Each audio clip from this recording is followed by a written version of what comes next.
Hey guys, this is Pal from Gossipfunda, and in this video I'm going to tell you how you can stop iPhone VPNs to get the permissions.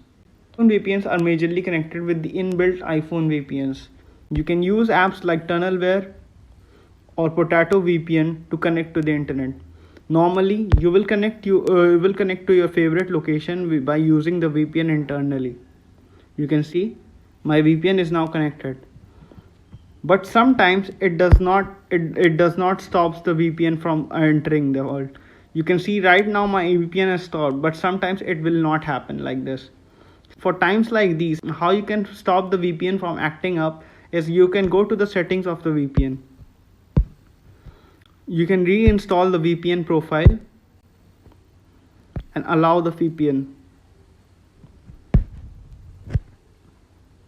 This will make sure that the VPN is working properly.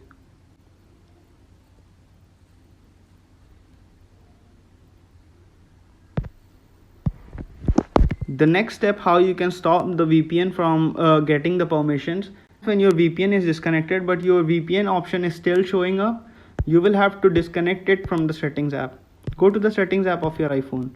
In the settings app of your iPhone, go to the VPN tab. In the VPN tab, you will see that the status is showing connected. Go ahead and disconnect the VPN. If this does not solve the issue, then you will have to go to the eye icon and connect on demand tab. This will make sure that the VPN that you are using is stop using the VPN. When you are done with the process, you can reconnect on the tab and your VPN would work perfectly. I hope you like this video. For more amazing content, subscribe to the Gossipfunda channel and also check out the Gossipfunda website. Thank you. Even when you feel low, you can still go. Even when you feel slow, you can still go.